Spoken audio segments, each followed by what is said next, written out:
अस्सलाम वालेकुम, कैसे हैं आप लोग? खैरियत से हैं? लास्ट वीडियो में हमने ये बात की थी कि जो why the IT students are not job ready.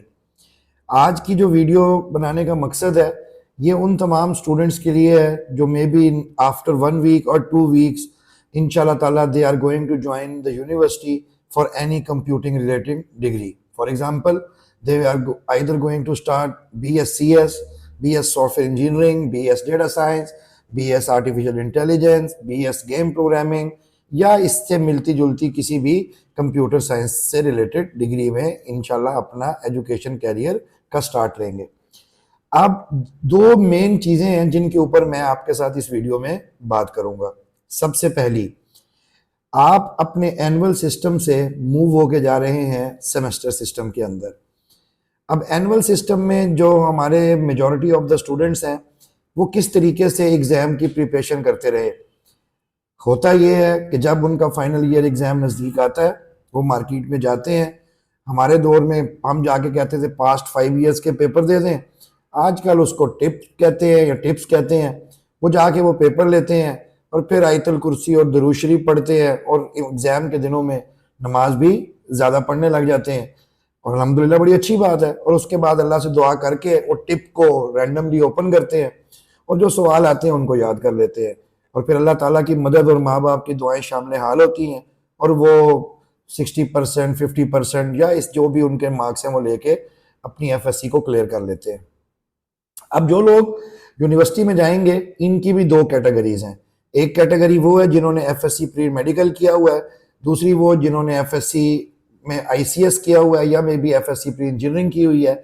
अब एक मिथ ये भी है कि बहुत से बच्चे जो मेडिकल करके BS में जाते हैं, उनको शुरू में ही अपने आप अंदर एक फियर या एक डेफिशिएंसी फील हो रही होती है, और वो क्या है कि जी हमने तो मेडिकल पढ़ा हुआ है, हमारा कंप्यूटर का कोई बैकग्राउंड नहीं है। बिलीव मी और नॉट, मेरा अपना बैकग्राउंड भी कंप्यूटर साइंस का नहीं था। मैंने भी FSC बायो के साथ की थी, और मैं ऐसे बेशुमार स्टूडेंट्स को जानता हूं जिनका सेम यही बैकग्राउंड था। और जो हमारे एकेडमिक सिस्टम है, उसमें जो ICS करके भी आया होता है, उसको भी कंप्यूटर की नो हाउ ना होने के ही बराबर होती है। तो पहली बात, आपने ये अपने ऊपर फियर नहीं रखना कि यार मैंने तो अब मेडिकल किया हुआ है और मैं पता नहीं कंप्यूटर साइंस में कुछ कर सकता हूँ कि नहीं। तो एक तो इस चीज़ को साइड पे रख दीजिए। अब दूसरी बात, एनुअल सिस्टम से आप सेमेस्टर में गए, आपको पहले सेमेस्टर में आपका जो रोड मैप है, जी रोड मैप का ये मतलब है कि हर सेमेस्टर में आपने कितने कोर्सेज पढ़ने हैं। पूरी डिग्री को 8 सेमेस्टर्स के रोड मैप में डिवाइड किया होता है। आपको 5 to 6 कोर्सेज एलोकेट कर दिए जाएंगे। उनमें कैलकुलस 1 का कोर्स होगा जो कि आपने पहले भी पढ़ा होगा अगर आपने मैथमेटिक्स से FSC की है, और अगर आपने बायो से की है तो फिर आपका कोई डेफिशिएंसी मैथ का कोर्स होगा। इसी तरीके से इंग्लिश होगी, इसी तरीके से पाकिस्तान स्टडीज़ और इस्लामियात होंगी। तो ये तमाम वो सब्जेक्ट्स हैं जिनका आपका प्रायर कुछ ना कुछ नॉलेज है, रट्टा इनके ऊपर आपने पहले भी लगाया हुआ है, अभी भी आप लगा लेंगे। मेन चीज़ आएगी आपके प्रोग्रामिंग के कोर्स की। अब उसके ऊपर मैं बात आपसे बाद में करता हूँ। अगर आपने सेमेस्टर सिस्टम में कामयाब होना है, तो पहली चीज़ जो आपको यूनिवर्सिटी में जाते ही हुई अपने दिमाग में फिक्स रखनी है, नंबर 1, आपने क्लासेस रेगुलर अटेंड करनी है। ठीक है, एक बात। दूसरी बात, आपको ये पता होना चाहिए कि सेमेस्टर सिस्टम के किसी भी कोर्स का ग्रेड कैसे कैलकुलेट होता है। देखिए, सेमेस्टर सिस्टम नॉर्मली 16 वीक्स का होता है। उसके अंदर 8 वीक्स तक मिड टर्म होता है और 8 वीक्स के बाद पोस्ट मिड टर्म होता है। अब मिड टर्म तक आपके कोर्स में आपको 2 से 3 असाइनमेंट्स मिलती हैं। उन्हीं असाइनमेंट्स की बेस पर आपके क्विजेज होते हैं, फिर आपका मिड टर्म एग्जाम होता है, and same pattern continues after the mid term. So 4 to 5 assignments in a course, 3 to 4 quizzes in a course, midterm, maybe some presentations and maybe a term project, और then the final term। ये 5 to 6 जो instruments हैं, इन सब की weightage होती है। For example, assignments आपकी 10% की, क्विजेज भी 10% के, मिड 20% का, फाइनल 40% का, क्लास पार्टिसिपेशन 5% की, और बाकी 10 to 50% आपका प्रोजेक्ट या आपकी प्रेजेंटेशन होती हैं। सो इसमें आपने अगर अपनी क्लासेस रेगुलर ले ली, हर वीक के एंड पे आपने उन असाइनमेंट्स को जो आपको मिलेंगी उनको बगैर किसी से कॉपी किए हुए अगर आपने खुद एफर्ट कर ली, सो आपके टीचर की नज़र में भी आपका इंप्रेशन बेहतर हो जाएगा, और टीचर भी आपको असाइनमेंट की बेस पर ही क्विज देंगे। सो ये तो हो गया सेमेस्टर सिस्टम की ट्रांजिशन को अडॉप्ट करने का एक छोटा सा वे। अब बात आती है सर मेन प्रोग्रामिंग से रिलेटेड। देखिए, हर इंसान को जिंदगी में कोई ना कोई फियर होता है। किसी को स्विमिंग का फियर है, किसी को सिंगिंग का फियर है, किसी को ड्राइंग का फियर है, किसी को ड्राइविंग का फियर है। सो हर इंसान को कोई ना कोई फियर है। अब जब आप जाएंगे प्रोग्रामिंग करने के लिए और आपका प्रोग्रामिंग का प्रायर बैकग्राउंड नहीं है, तो मोस्ट प्रोबेबली जो चांसेस हैं वो ये है कि बहुत से बच्चों के दिल में और दिमाग में प्रोग्रामिंग का फियर क्रिएट हो जाता है। अब सवाल ये पैदा होता है कि ये फियर क्यों क्रिएट होता है। इसको समझने के लिए अगर मैं आपसे ये कहूं कि आपने किसी बच्चे को स्विमिंग सिखानी है और पहले दिन ही वो बच्चा स्विमिंग पूल आया है और उसके इंस्ट्रक्टर ने उसको उठा के डायरेक्ट 16 फीट पानी में धक्का दे दिया है, और जब वो बच्चा डूबने लगा है तो उसको उठा के बाहर निकाल दिया है, तो उस बच्चे के दिमाग में पानी का और स्विमिंग का एक ऐसा फियर बन जाएगा जिसके बाद शायद वो अगले दिन स्विमिंग पूल आए ही ना।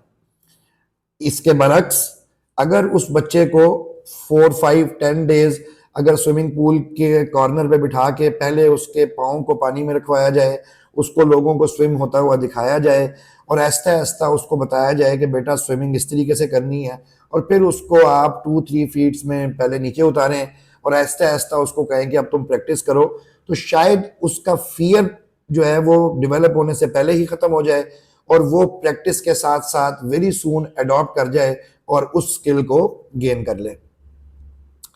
अब बदकिस्मती से होता क्या है, जब बच्चा प्रोग्रामिंग के कोर्स में पढ़ना शुरू करता है, सो ना उसकी लॉजिकल स्किल्स बिल्ड है, ना उसकी क्रिटिकल थिंकिंग बिल्ड है, ना उसको प्रॉब्लम को ब्रेक करना आता है, और पहले दिन ही साथ उसको कहा जाता है कि अब इस प्रॉब्लम का कोड लिखो, तो उस बच्चे के दिमाग में प्रोग्रामिंग का एक फियर क्रिएट हो जाता है। अब इस फियर से ओवरकम करने के लिए वो बच्चा खुद से कुछ एफर्ट करना शुरू करता है। अब वो जो मेजॉरिटी ऑफ द स्टूडेंट करते हैं वो क्या करते हैं, वो यूट्यूब पे जाते हैं, यूट्यूब में कान में एयरपॉड लगाते हैं और जो उस वीडियो में वो कह रहा है उसको देख के साथ साथ टाइपिंग शुरू कर देते हैं। इसके एंड रिजल्ट पे जो सुना था वो लिखा, और लिखने के बाद जब चलाया तो वो चल भी जाएगा, लेकिन यकीन कीजिए ये तरीकाकार आपको टाइपिस्ट तो बना देगा लेकिन ये आपको प्रोग्रामर नहीं बनाएगा। तो सवाल ये पैदा होता है फिर क्या करें। तो सबसे पहले तो आप ये करें कि आप किसी एक किताब से ज़रूर दोस्ती करें, बिकॉज किताब is the best companion. Programming fundamentals की बहुत सारी किताबें अवेलेबल होंगी, आपको जो किताब अच्छी लगे उनमें से एक किताब को आप बाय कीजिए, उस किताब को रीड कीजिए, और जब वो रीड कर रहे हो तो बहुत सारी डिस्ट्रक्शंस भी हैं आपकी लाइफ में, मिसाल के तौर पे स्नैपचैट, व्हाट्सएप, और फिर जब आप यूनिवर्सिटी में जाएंगे तो को एजुकेशन में आप फर्स्ट टाइम जा रहे हैं तो वहाँ पे भी आपको अपने सराउंडिंग्स में बहुत सारी डिस्ट्रक्शंस नज़र आएंगी। आप में से बहुत से लोग अपने घर को छोड़ के हॉस्टल में आएंगे, उनको हो सकता है खाना बाहर का खाने में प्रॉब्लम हो। सो डिफरेंट आपको डिस्ट्रक्शंस नज़र आएंगी, कुछ प्रॉब्लम्स रियल भी होंगे। अब आपने उनको फेस भी करना है और आपने उनको फेस करके स्ट्रांगली आपने अपनी स्किल को इन्हेंस भी करना है। सो जो मैंने आपसे गुजारिश की है कि जब आप बुक की एग्जाम्पल पढ़ेंगे, पढ़ के उसको टाइप करेंगे तो सिंटेक्स तो आपको समझ आने लग ही जाएगा, और फिर बुक में जो प्रॉब्लम्स होंगे एक्सरसाइज में जब आप उनको सॉल्व करने लगेंगे तो किताब लिखने वालों ने बड़ी मेहनत से प्रॉब्लम्स को ग्रेजुअली कॉम्प्लेक्स किया है, तो आपकी स्किल भी बेहतर होने लग जाएगी। तो एक तो आपने ये काम करना है। दूसरे नंबर पे, क्योंकि अब आर्टिफिशियल इंटेलिजेंस और लैंग्वेज मॉडल्स का दौर दौरा है और इंसानी ये फितरत है कि उसको जिस चीज़ से रोका जाए वो काम ज़रूर करता है, तो मैं आपको ये सजेस्ट करूंगा कि आपने चैट जीपीटी ज़रूर यूज़ करना है। मैं बिल्कुल नहीं कहूँगा कि नहीं यूज़ करना, आपने ज़रूर यूज़ करना है, लेकिन स्टूडेंट्स चैट जीपीटी को कोड जनरेट करने के लिए यूज़ नहीं करना।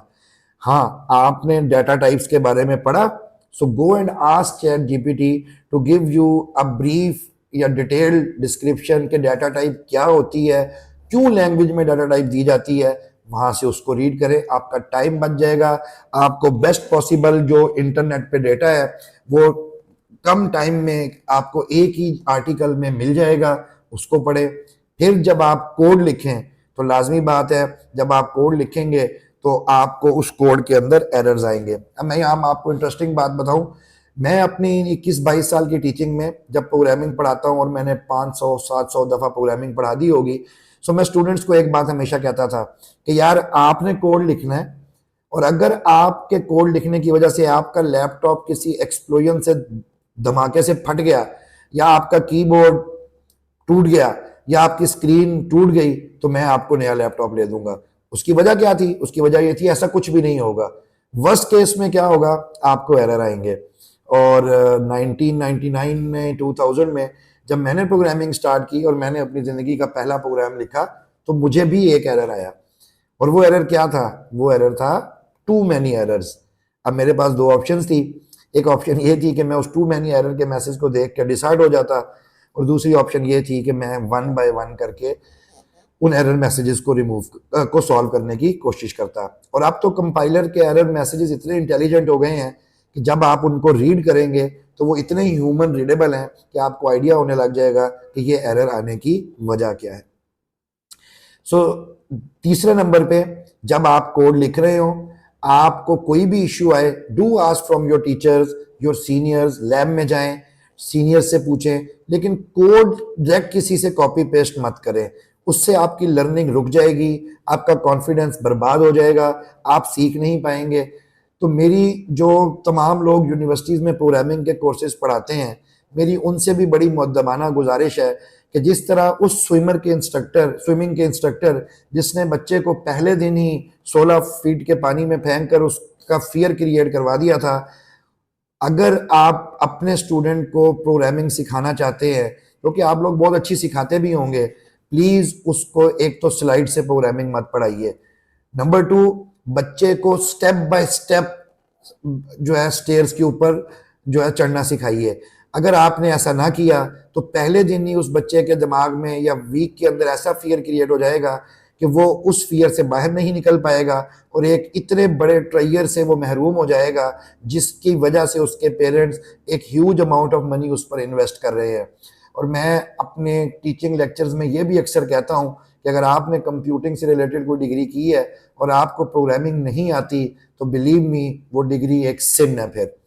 सो आप सबको मेरी एक सजेशन है कि बिल्कुल मत घबराइएगा, क्योंकि कोई भी काम जो आपने करना है, खास तौर पे प्रोग्रामिंग। अब ये प्रोग्रामिंग है क्या? Programming is just making a fool computer to understand what you want the computer to understand. अब एक फूल आदमी को कोई बात समझानी हो तो उसमें भी आपको बड़ी मेहनत करनी पड़ती है। तो अब एक फूल डिवाइस को एक बात समझानी है, उसको समझाने के लिए पेशेंस रखिए। और जब आप ये पेशेंस रखेंगे तो ये एक बड़ा सिंपल टास्क है और इजी टास्क है, लेकिन टाइम कंज्यूमिंग है। हर दिन 1 से 2 घंटे प्रॉब्लम सॉल्विंग को दीजिएगा। जब आप ये शुरू करेंगे स्टेप बाय स्टेप, तो आपकी ये स्किल इन्हेंस होना शुरू हो जाएगी, और आपको इंशाल्लाह ताला ये फियर कभी आपको आपके रास्ते से डाइवर्ट नहीं करेगा। इसके अलावा एक और बात करके मैं ये वाली बात ख़त्म करता हूँ, और वो बात ये है कि देखिए, एक टर्म है, उसका नाम है कंप्यूटेशनल थिंकिंग। जब इंसान ने इंसान से बात करनी है तो आपको पता होता है कि किस इंसान को आपने अपनी बात किस तरह सिखानी है। आपने अपने वालिद साहब से कोई बात मनवानी है तो उसका एक डिफरेंट वे होगा, वालदा से मनवानी है कोई डिफरेंट वे होगा, दोस्त से मनवानी है डिफरेंट वे होगा। बिल्कुल इसी तरीके से जब इस फूल कंप्यूटर से कोई बात मनवानी है तो पहले आपको अपने अंदर ये कंप्यूटेशनल थिंकिंग बिल्ड करनी पड़ेगी। कंप्यूटेशनल थिंकिंग के 4 एलिमेंट्स हैं, फिर किसी वीडियो में इन पे डिटेल में बात करूंगा, आज सिर्फ इनके नाम सुन लीजिए। पहला एलिमेंट है डीकम्पोजिशन। तो जब भी किसी प्रॉब्लम को पढ़ें, प्रॉब्लम को 1 दफ़ा नहीं 2 दफ़ा पढ़ें, 3 दफ़ा पढ़ें, और उसको स्मॉलर कंपोनेंट्स में डीकम्पोज करना शुरू करें। So this is the element number 1। Element number 2, जब आपने डीकम्पोज कर लिया तो फिर चीज़ है पैटर्न रिकग्निशन। आप प्रॉब्लम में पैटर्न ढूंढिए कि ये किस पैटर्न पे सॉल्व होगा। अब जब एक प्रॉब्लम के अंदर आपने कोई पैटर्न ढूंढ लिया, जब आप कल को 10वां 12वां प्रॉब्लम सॉल्व करेंगे तो सिमिलर नेचर का पैटर्न रिपीट होने लग जाएगा।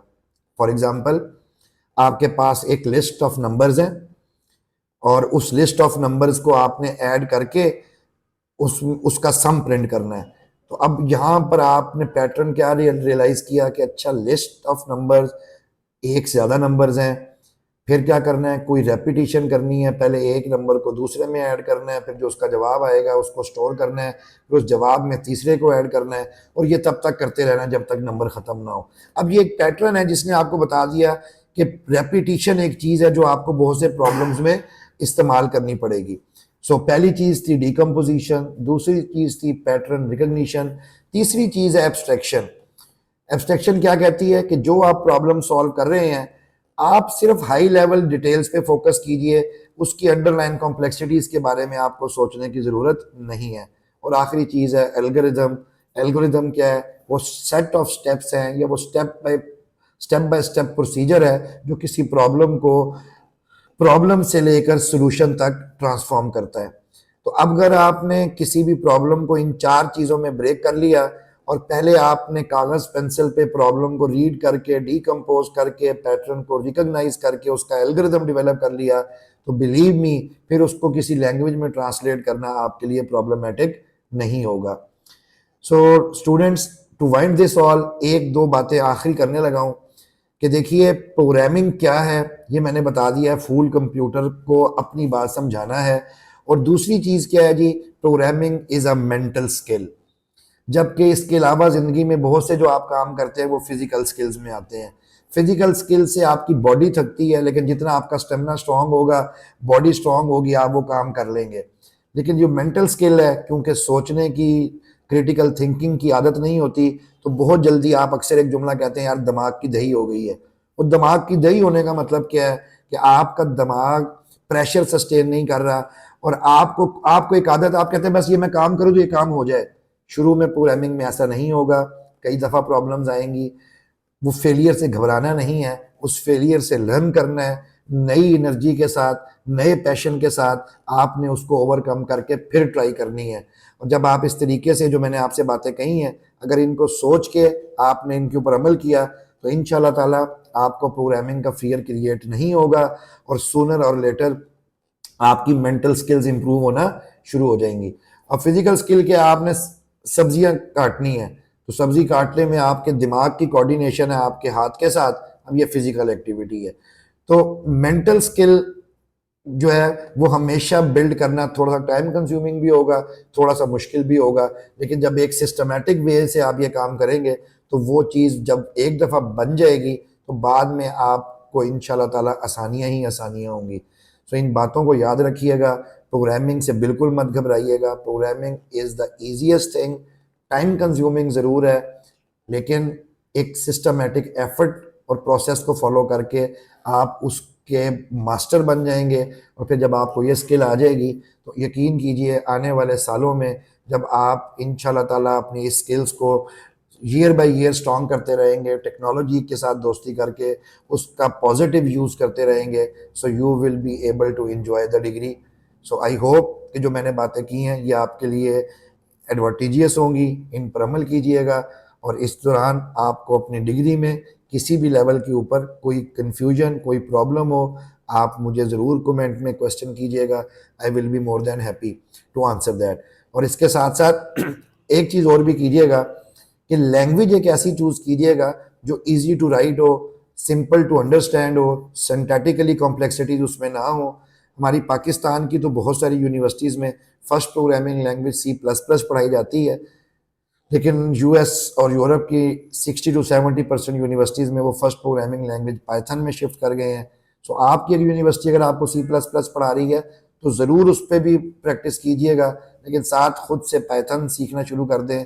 बहुत आसान है, आपका कॉन्फिडेंस बिल्ड होगा जब आप एक काम करेंगे, और बाद में आप उसका सेंटेक्स अडॉप्ट कर लेंगे तो आपके लिए मुश्किल नहीं होगी। रोज़ाना आंधी आए या तूफ़ान आए, 2 से 3 घंटे मोबाइल को बंद करके ज़रूर कंपाइलर के आगे बैठिएगा, एडिटर के आगे बैठ के कोड लिखिएगा। कंप्यूटर की टाइपिंग स्पीड भी बेहतर ज़रूर होगी, लेकिन साथ साथ सोचने की सलाहियत भी बेहतर होगी। सो आई होप कि ये तमाम सजेशंस आपके लिए वैल्यूएबल होंगी। अपना बहुत ख्याल रखें, चैनल को सब्सक्राइब नहीं किया तो सब्सक्राइब करें। और एक good news, very soon I have a plan to start my own playlist for teaching, in which I will be going to teach programming for the beginners. So stay tuned, take care, wish you good luck for your career. Allah Hafiz.